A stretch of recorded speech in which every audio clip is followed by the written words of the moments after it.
दोस्तों, एक तरफ अमेरिकी राष्ट्रपति डोनाल्ड ट्रंप और इजराइल के प्रधानमंत्री बेंजामिन नेतन्याहू के बीच मीटिंग चल रही है और दूसरी तरफ अमेरिका जंग की तैयारी तेज कर रहा है। आज अमेरिका के कई सैनिक साजो सामान मध्य एशिया में उतारे गए हैं। इनमें कई फाइटर जेट्स हैं जो साइप्रस बेस पे उतरे हैं और भी अन्य बेसिस पर फाइटर जेट्स उतरते देखे गए। इसके अलावा अमेरिका का दूसरा जंगी जहाज USS फोर्ड ईरान की तरफ बढ़ते हुए देखा गया है। दरअसल इजरायली प्रधानमंत्री नेतन्याहू चाहते हैं कि अमेरिका किसी सूरत से ईरान का मिसाइल प्रोग्राम बंद करवा दे या रुकवा दे, और अगर ऐसा नहीं होता है तो फिर फैसला जंग से हो। यानी नेतन्याहू कहीं ना कहीं ट्रंप को जंग के लिए पुश कर रहे हैं। उसकी वजह यह है कि मिसाइल प्रोग्राम पर ईरान बिल्कुल भी समझौता नहीं करेगा। ये ट्रंप भी जानते हैं, नेतन्याहू भी जानते हैं। अब जंग की इस आहट को लेकर ईरान में भी हलचल तेज दिख रही है। आज ईरान में इस्लामिक क्रांति, इस्लामिक इनकलाब की एनिवर्सरी थी, जहां पूरा देश, चाहे वो फौज हो, चाहे वो MPs हों, चाहे वो आप कह सकते हैं सरकार के समर्थक हों, सब के सब पूरे ईरान में सड़कों पर थे। और ऐसा लगता है कि जैसे खामनाई के समर्थक युद्ध के मूड में दिख रहे हैं, युद्ध की तैयारी में दिख रहे हैं। जो खबरें तेहरान से आ रही हैं उसके मुताबिक देर शाम को ईरान के सर्वोच्च नेता अली खामनाई ने अपने सलाहकारों और मिलिट्री कमांडरों की एक इमरजेंसी मीटिंग बुलाई है, जहां उन्होंने मिलिट्री प्रिपरेशंस का रिव्यू किया है। ऐसा कहा जा रहा है कि पूरी सेना रेड अलर्ट पर है और ईरान के बॉर्डर पर मिसाइलों की तैनाती बढ़ाई जा रही है।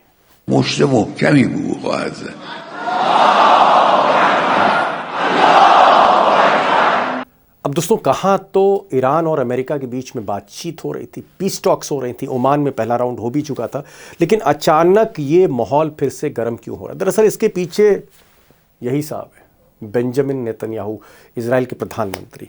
नेतन्याहू को लगता है कि ईरान की जो hypersonic advance long range missiles, यानी जो 1500 से 2500 किलोमीटर दूरी पर मार करती हैं, उससे इजराइल को खतरा है। और इजराइल के कई शहर, चाहे वो तेल अवीव हो, चाहे हाइफा पोर्ट हो, या फिर न्यूक्लियर फैसिलिटीज़ हो, वो सब के सब टारगेट पर है। तो नेतन्याहू चाहते हैं कि ईरान और अमेरिका के बीच में जो न्यूक्लियर बातचीत हो रही है उसमें मिसाइल प्रोग्राम को भी शामिल किया जाए, यानी सबसे पहले मिसाइल प्रोग्राम को बंद किया जाए। अब ये एक ऐसी शर्त है जो ना अली खामनाई को कबूल है, ना ही ईरान की फौज को कबूल है। यानी मिसाइल प्रोग्राम पर ईरान बातचीत नहीं करेगा, और अगर बातचीत टूटेगी तो फिर फैसला जंग से ही होता है। अब दोस्तों, सवाल ये उठता है कि क्या मध्य एशिया में जो स्थिति है और जो बिगड़ रही है, क्या उसके खलनायक ये साहब हैं, नेतन्याहू?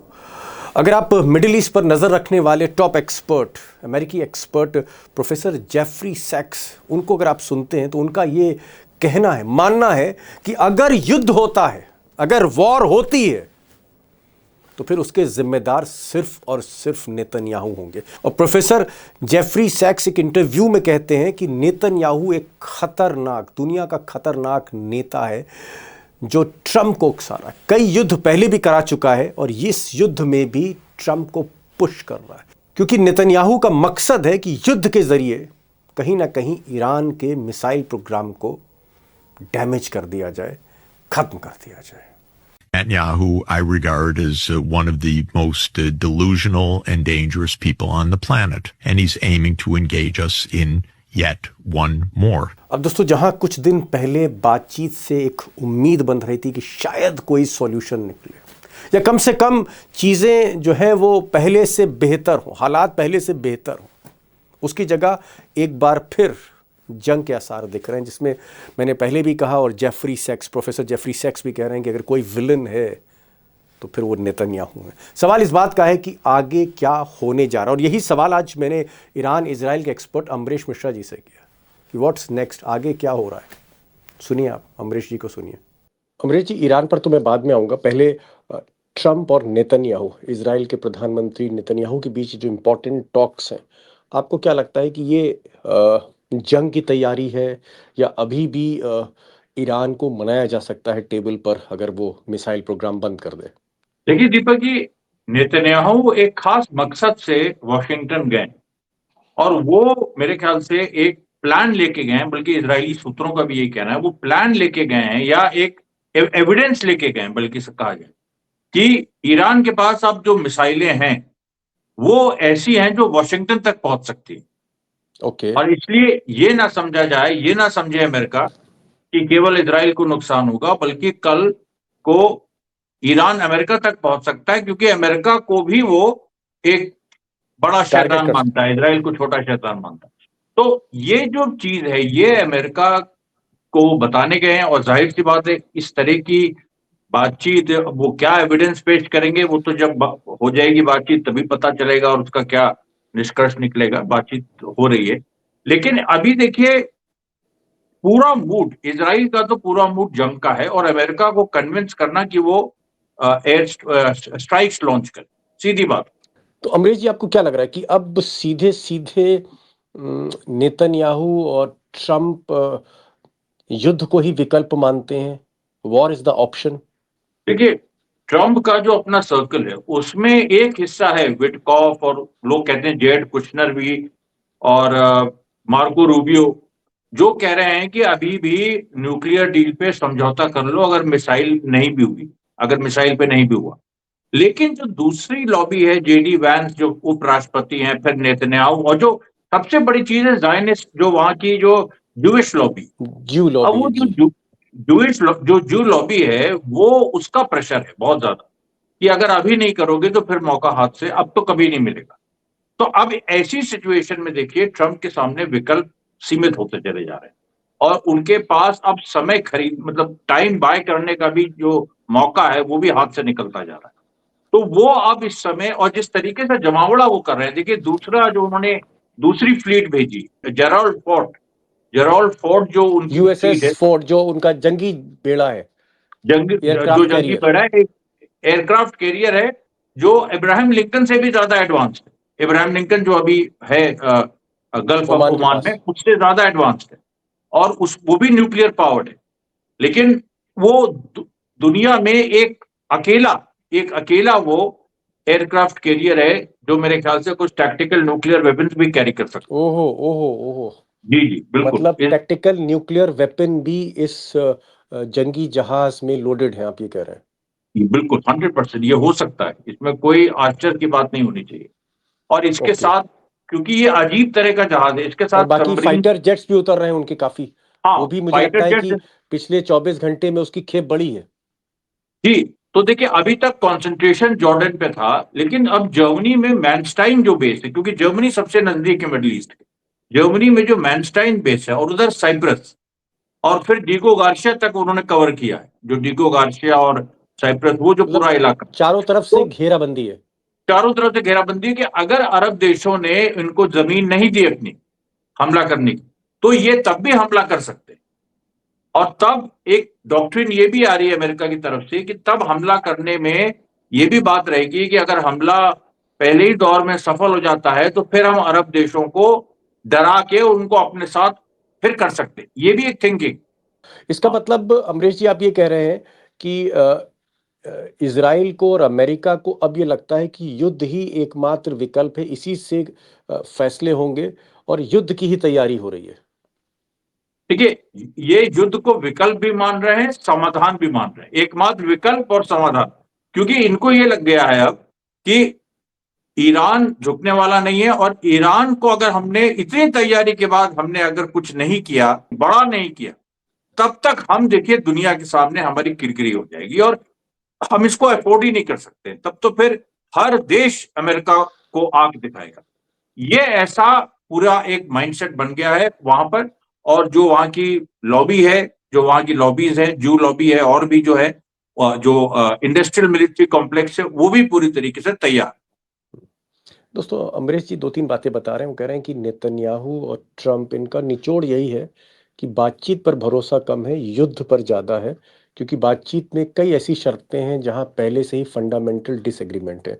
मूलभूत, आप कह सकते हैं, सैद्धांतिक मतभेद है आपस में। तो बातचीत इतनी बन नहीं पाएगी, युद्ध से ही चीज़ें हल होंगी। और अगर युद्ध नहीं किया, इतनी बड़ी नाकाबंदी करने के बाद में अगर अमेरिका पीछे हट गया, इजराइल पीछे हट गया, तो जैसे अमरीश जी ने कहा, किरकिरी होगी दुनिया की नज़रों में। एक जो आप कह सकते हैं साख है, जो रसूख है, जो ताकत है अमेरिका की, वो कहीं ना कहीं कमज़ोर दिखेगी। अब मैं जरा बात करता हूँ आज ईरान में जो कुछ हुआ और जो तस्वीरें वहाँ से आ रही हैं, वीडियोस आ रहे हैं, बहुत ज़बरदस्त जनता का प्रदर्शन था, उसमें फ़ौज भी थी, उसमें अली खामनाई के सारे सलाहकार, उनके MPs, member of parliament, politicians, उनके military officers, everyone was there. और ये बहुत ज़बरदस्त भीड़ थी क्योंकि आज जो इस्लामिक रिवॉल्यूशन है, जो इस्लामिक इनकलाब है, उसकी आज वहाँ एनिवर्सरी थी।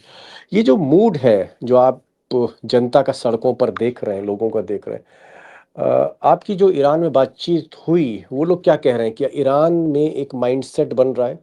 ना सिर्फ खामनाई, ना सिर्फ ईरान के आर्मी चीफ, लोगों का एक माइंडसेट बढ़ रहा है कि भाई अब जो कुछ है फाइनल हिसाब किताब करिए, इजराइल का या अमेरिका का जो भी है, अब I mean let's call it a day now. देखिए, अभी वहां पर जो 47th एनिवर्सरी 47वीं सालगिरह थी इस्लामिक क्रांति की, जो 1979 में हुई, तो उसमें क्या था कि प्रेसिडेंट से लेके पार्लियामेंट के स्पीकर तक, IRGC chief, chief of army staff, सब लोग सड़क पे थे खुद, और जनता के बीच घूम रहे थे। यहां तक कि फॉरेन मिनिस्टर आरागची वो सड़क पे थे, और उनके साथ कोई ऐसा वो नहीं था कि उनके साथ 10 बॉडीगार्ड हो, किसी के साथ ऐसा नहीं, किसी के भी साथ, और इवन आर्मी चीफ के साथ जो मूसवी हैं उनके साथ भी कोई ऐसा नहीं था। वो ये दिखा रहे थे कि हमारे यहाँ जितनी बातें कही जा रही हैं कि हम लोग टॉप लीडरशिप बंकर में है, वो यहाँ है, वो वहां है, हम देखिए खुलेआम जनता के बीच घूम रहे हैं। जनता हमारी, कोई बगावत नहीं, जनता हमारे साथ है, हम जनता के साथ हैं, और हमारे हथियार हैं, और हम तैयार। इसका मतलब ये है कि अगर बैलिस्टिक मिसाइल प्रोग्राम, इसको इसके उत्पादन को बंद करना, प्रोग्राम को ख़त्म करने का अगर प्रेशर अमेरिका की तरफ से आता है या इजराइल की तरफ से आता है, तो ईरान की जनता, ईरान की फौज, ईरान का जो निज़ाम है वो इसको नहीं मानने वाला है, और ईरान पूरी तरह से युद्ध के लिए तैयार है। इसका मतलब ये हुआ फिर? बिल्कुल, देखिए, और युद्ध के लिए ऐसा भी नहीं है जैसे वेस्टर्न मीडिया कह रहा है कि इमाम खामनेई की जिद है, ऐसा नहीं है। आप आज जो नजारा था, पूरी लीडरशिप, मिलिट्री, पॉलिटिकल, वो सड़क पे थी, जनता के साथ थी, और जनता से जो आवाजें आ रही थी, क्योंकि मैंने देखा बहुत सारी जी। इंग्लिश स्पीकिंग इरानियन विमेन, जिनको कहा जाता है कि रिजीम के खिलाफ हैं, वो बोल रही थी कि भाई देखिए, हमारे हमारे इख्तलाफ हो सकते हैं, लेकिन राष्ट्रवाद के सवाल पे हम एक हैं। इस तरह की बातें उन्होंने बकायदा वहां पर आई थी, वो स्पेशली इस प्रोग्राम के लिए बाहर से।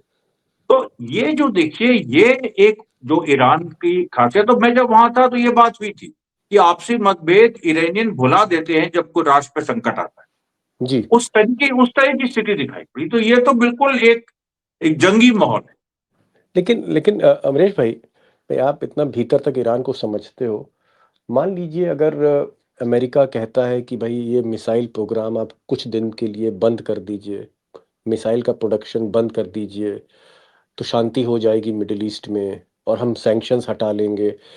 अगर ईरान मिसाइल प्रोग्राम अपना बंद कर दे तो क्या नुकसान है उससे? नहीं, देखिए, फिर तो वही बात हो गई ना कि हम अपना सेल्फ डिफेंस कैसे छोड़ दें। हम एक कोई भी किसी भी देश को, आप भारत से कहिए कि वो अपनी सेना डिसबैंड कर दे, या भारत से कहिए कि वो अपना ब्रह्मोस मिसाइल छोड़ दे और बाकी सेना रखे, तो ये तो कोई बात नहीं हुई ना। ये तो किसी भी तरह से रीजनेबल डिप्लोमेसी भी नहीं हुई, इंटरनेशनल कानून के तहत भी कोई बात नहीं हुई। ये तो सीधी बात है कि आप किसी को निहत्था कर रहे हैं। ये, और निहत्था कौन करता है? अंग्रेजों ने भारतीयों को निहत्था कर दिया था 1857 के बाद। तो निहत्था तो वही करते हैं जिनको शासन करना है, जिनको तुम्हें गुलाम बनाना है। तो इसलिए ये तो संभव ही नहीं। मिसाइल मतलब प्रोग्राम आप कह रहे हैं कि अगर ईरान दे नहीं सकता। अगर मिसाइल प्रोग्राम बंद होता है तो ये निज़ाम भी वहाँ कमज़ोर हो जाएगा, ईरान में सरकार कमज़ोर हो जाएगी। भाई, कमजोर हो ही जाएगी। उनके पास उनका ब्रह्मास्त्र है, मिसाइल। हर देश की एक खासियत होती है, किसी की नेवी स्ट्रांग होती है, किसी की एयरफोर्स स्ट्रांग होती है, किसी की आर्मी होती है। ईरान के पास अपना जो उनकी मिसाइल। एरोस्पेस है, इसको एक अलग से हम मिसाइल उसी एरोस्पेस उनकी बाकायदा मिनिस्ट्री भी है और एरोस्पेस डिवीजन भी है आर्मी में। इसका मतलब मिसाइल प्रोग्राम किसी कीमत पर बंद नहीं होगा, कंप्रोमाइज नहीं होगा, और अगर जरा सा प्रेशर आता है तो Iran is ready for war, ये आप कह रहे हैं? Absolutely, Iran is ready for war and war is inevitable. Last question, क्या आपको लग रहा है कि अब ये पूरा का पूरा जो एक सिचुएशन है, जो परिस्थितियां हैं, ये धीरे धीरे धीरे वॉर की तरफ, जंग की तरफ बढ़ रही हैं अमरीश भाई? अब जंग जो है वो हमें सामने दिख रही है, आज नहीं, कल नहीं, कुछ दिन बाद। बिल्कुल, देखिए, ये अभी जो नेतन्याहू ट्रम्प की जो जैसे आ जाएगी वो बात, वो उसका रिजल्ट कल सुबह तक आ जाएगा, तो उसमें ये क्लैरिटी है कि वो लोग क्या स्टैंड लेंगे। और ये हो सकता है कि लास्ट मिनट फिर वही फरेब वाली चीज हो कि कुछ वो कह दें कि कुछ ऐसी चलो बात कह बात दें कर कि लेते चलो। हैं, लेकिन दिमाग में हाँ, उनके उनके स्ट्राइक करना ही उनका उनके जो है दिमाग में लक्ष्य है। स्ट्राइक करना ही है। और जिस तरह की तैयारी, अगर वो जेरल फोर्ड जो उनका दूसरा एयरक्राफ्ट कैरियर है वो चल दिया है, और वो देखिए उसके पहुंचने का मतलब ही है, जैसे मैंने पहले भी कहा, कि बहुत बड़े लेवल की स्ट्राइक ईरान पे होगी, और बड़े लेवल की होगी तो फिर बड़ा जवाब होगा। Okay okay. अब दोस्तों, दो तीन बातें यहाँ अमरीश जी ने बहुत इंपॉर्टेंट कही हैं। उनका ये कहना है कि बातचीत अपनी जगह, डिप्लोमेसी अपनी जगह, अमेरिका और इजराइल हो सकता है बातचीत में ईरान को फंसाना चाहे, लेकिन अल्टीमेटली मोटिव स्ट्राइक करना है, क्योंकि ये जो मिसाइल प्रोग्राम है ईरान का, इसको वो खत्म करना चाहते हैं, इसको लिमिट करना चाहते हैं, और ईरान मिसाइल प्रोग्राम पे बातचीत नहीं करना चाहता। इसलिए ऐसा लग रहा है जंग हो सकती है। ईरान की भी पूरी तैयारी है, आज भी ईरान ने ऐलान किया कि वो 100% वॉर रेडी हैं इस वक्त। जहां तक अगर हम ट्रम्प के मिलिट्री बिल्डअप की बात करें, तो लगातार लगातार ईरान के चारों तरफ फाइटर जेट्स उतर रहे हैं, रोज नया मिलिट्री इक्विपमेंट आ रहा है, सर्विलेंस इक्विपमेंट आ रहा है, जासूसी उपकरण उतर रहे हैं, और सबसे बड़ी चीज जो अमरीश जी से इशारा किया कि सबसे बड़ा जंगी जहाज उनका यूएसएस फोर्ड, वो भी चल चुका है ईरान की तरफ। एक बड़ा जंगी जहाज यूएसएस अब्राहम लिंकन पहले से ही गल्फ ऑफ ओमान पे खड़ा है।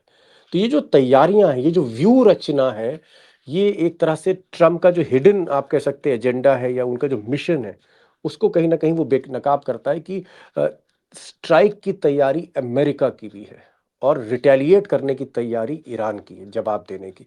दोनों तरफ से तैयारियां, होगा क्या आगे इसमें हमें इंतजार करना पड़ेगा।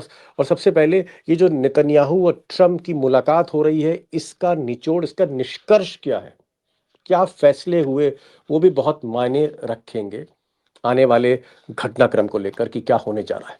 अमरीश जी आप आए और खुलकर बातचीत हुई, बहुत सी इंसाइट आपने दी, शुक्रिया बहुत बहुत। और इसी तरह से आप अपडेट करते रहिए। तो ये जो दुनिया की सबसे बड़ी हलचल है मध्य एशिया में जो हो रही है, जो किसी भी पल, किसी भी टाइम अगर युद्ध हुआ तो तीसरे विश्व युद्ध में तब्दील भी हो सकती, उस पर हमें नजर रखनी चाहिए, रखनी चाहिए। Thank you so much Mishra for joining this program. Thank you so much sir.